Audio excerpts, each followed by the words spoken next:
Brands on Brands. Hey, what's up, everyone? Today we're talking about logo designs for personal brands. Check it out. In a world where content is king and your reputation is your brand, how do you build a brand that matters? Welcome to Brands on Brands, a home for those that think different and push their boundaries. This is where branding that matters lives. Now, here is your host, Brandon Berkmeyer. Hey, what's up? Welcome to Brands on Brands. I'm Brandon Berkmeyer, your personal branding coach, and I believe that building a brand that matters is the only way for a person to thrive tomorrow. Appreciate you guys listening and tuning in each week as we bring you thought leaders and advice and authors and speakers to talk to you about personal branding and how to build the brand of you so that you can continue to thrive in your life and in your work. And this week is no exception.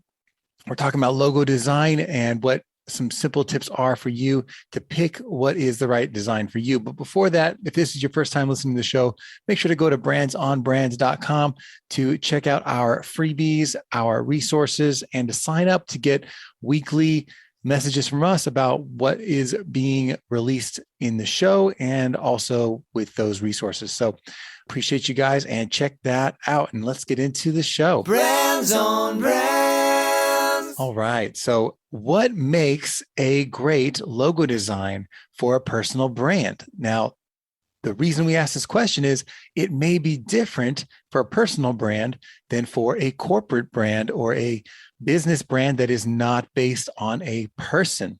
What's different is you being a personal brand means that your reputation and everything about your brand identity is connected to who you are and not to some vague company name that isn't as known or as personal, right? So when thinking about your logo, I want you to have that same context. You want your logo to be easily identifiable and personal. And the key to all this is to keep it simple and to use something that is very connected to you and who you are, which for most people is going to be your name. That's right. So I'm going to give you 3 ways to think about what your logo should be using a mixture of names and symbols and things like that. The first is going to be your name/title. The second is going to be your initials or some type of symbol plus your name and title. And the third is going to be a signature. And this is, an autograph of some sort being using that as your logo. So let's go through the 3 of them, those 3 options.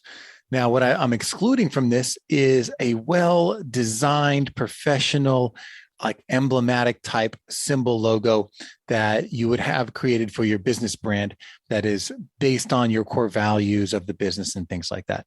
I think those are great things to do for a business that is not based on a person. But when it's a person, I think you got to keep it simple and true to just who you are and not overly done, especially if you're getting started, which most people are.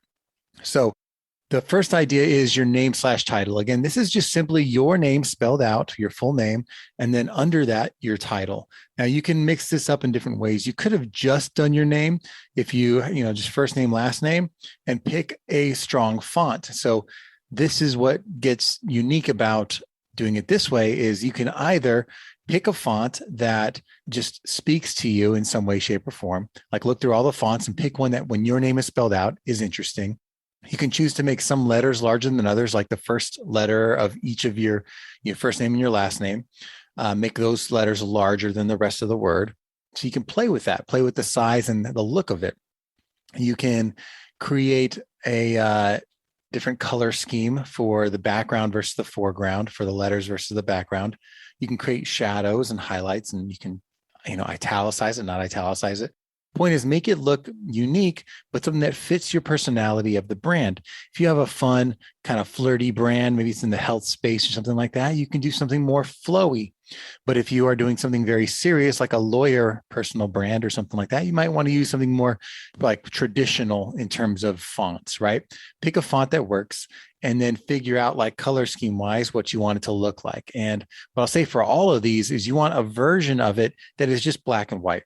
That is just black letters on a white background and on a transparent background that you can take and put anywhere, right? Because you're going to want this to be on your website, on your business cards, and everywhere else. So make sure you have versions of it that are like that.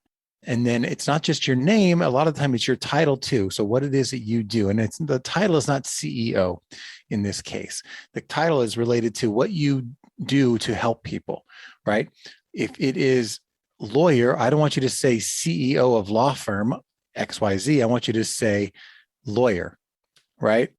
Attorney at law, or whatever you want to say, like whatever your title is. So if you are in the health space, I want you to say fitness coach or wellness coach or wellness coaching, right? Nutrition coach, nutrition coaching, whatever that thing is. If you're in the business space, again, business coach or business coaching. I like the ing versions of it. Just sounds a little bit better. Instead, it sounds less like a title and more like a what you do. And I think that works better for these kinds of things. So just imagine your name in big, bold letters, and then under that, business coaching, right? Easy, simple. You can sometimes separate that with a line between your name and the title if you like. That's just a visual preference. Okay, so that's name and title. Now, if you have a really long name like I do, you might want to consider either stacking your name one on top of the other, Brandon on top, Berkmeyer on the bottom, and then spreading out the letters of the shorter name to match so that they create the same beginning and end points in the logo, right? And that's just something you can work with until it matches up perfectly. However, I still prefer, if you can, have it all together so that you can put the title under it, as opposed to having, multiple things stacked on top of each other. So full name and then under it, your title. And if the name is still too long, maybe just use your first initial of your first name with a, dot and then your last name. So for me, I'd probably use B. Berkmeyer, right? And then under that, branding coach or brand coaching, one of those things. So do something like that. That's option one. And again, play with the fonts until you find something that you really like. And then another option within that is you can actually go have someone create a font for you. Just Google create a font. And there are companies that are out there for not too much money that will create a whole series of letters for you, which is what a lot of corporate companies do. Is they'll create their own font, their own alphabet, and then they use that. And you can only, you can buy that font and it is yours, you own it. And then you can use that in your logo. You don't have to use it on all your text on your website, but you could.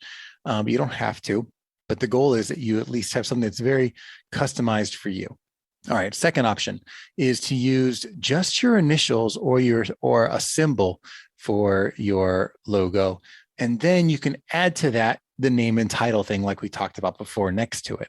So your initials. So for me, it would be like BB for Brandon Berkmeyer. So I'd put two B's, right? And then I can either just leave them as that, as just two B's, or I would surround them in some way. I could add a box around them. I could add a circle around them, or some other kind of, a line that cuts through the background or something if I wanted to. So some kind of point of interest to add interest to those letters I could do, or some unique shadowing or 3D effect, whatever that might be.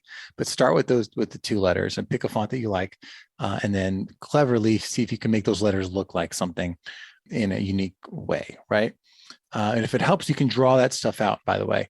When you get to this point, you could draw these things out by hand, and then you can screenshot them with your phone or take a picture of them with your phone.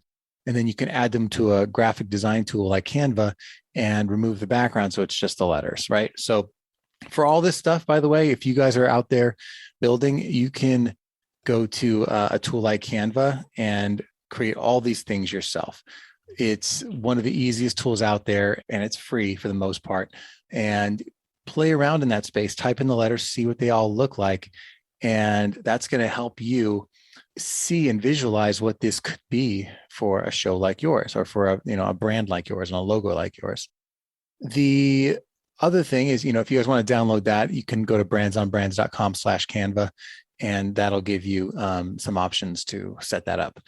So the other thing is, initials or a symbol is what I mentioned. So for a symbol, you can use something that represents what your brand is. So for branding, like me, I might use the BB, or I might use something else like a hashtag, right?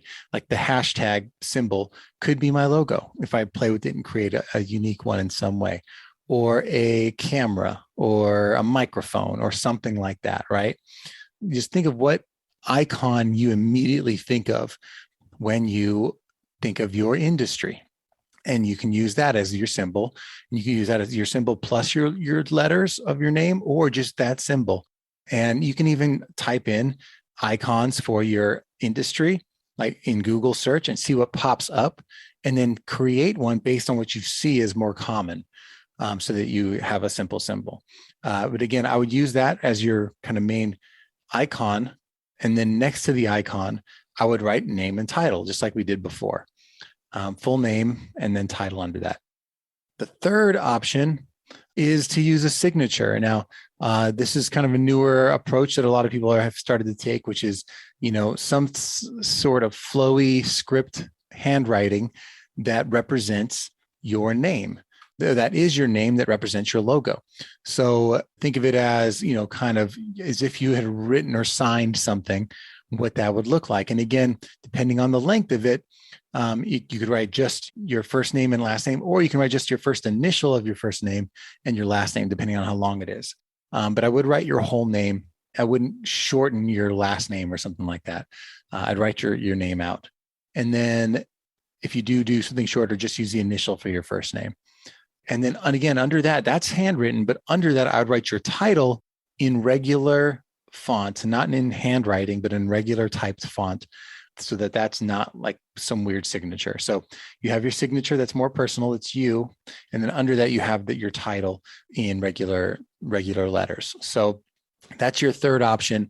And what I would caution with this is, not to use your real signature, all right? Nothing that you would actually use to sign checks or things like that. Nothing official that people can now forge because you've given it to them, right?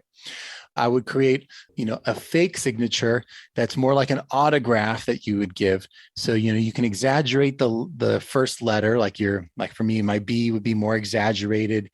And then the end of the signature could be like a funny loop that's a little larger, that's also exaggerated. So think of it more like an autograph versus a signature that you would use on official documents, but it's script that represents your name, right? And what's great is you can just type that in using fonts that are already available and see how it looks. And then you can add to that and edit that and layer that.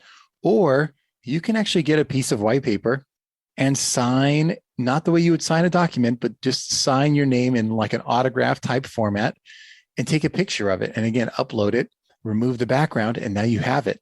A great way to do that, is with more of like a thick marker, not a pen. And even better, if you can get a specific calligraphy type marker, that's going to look the best. And you don't have to be a calligrapher to do that, but just sign your name with some exaggerated letters in a way that you like.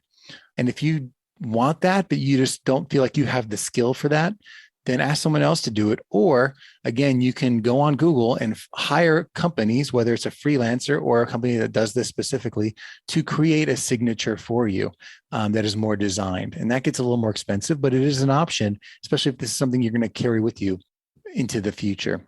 And then they get fancy with it. They, make it not just black and white. Sometimes they can make it look like metallic or things like that, or more 3D. So those are options for you. Again, what I like about all these is it is a simple way to create a logo without wasting a lot of your time. It is true to being personal, to a personal brand. It represents you like not many other things can, and it gets the job done. So I would start with something simple if you're just trying to get it done, but look at some of the other options. If you're out there and you're looking and you're struggling for what you think would really represent you. Nothing can represent you like your name. So I hope that helps. That's my advice for today. And if you guys appreciated this episode, go ahead and hit up Instagram, take a picture of it, snapshot it, and post it and tag me at Brandon Berkmeyer, and I will comment on it. I hope you guys enjoyed our lessons for today. And as always, I will catch you guys next time. You've just taken your marketing knowledge to another level with this episode of Brands on Brands. But we have plenty more ways to help you build a brand that matters. Head over to brandsonbrands.com for resources, as well as access to our blogs, videos, and exclusive coaching sessions with your host. Be sure to visit brandsonbrands.com.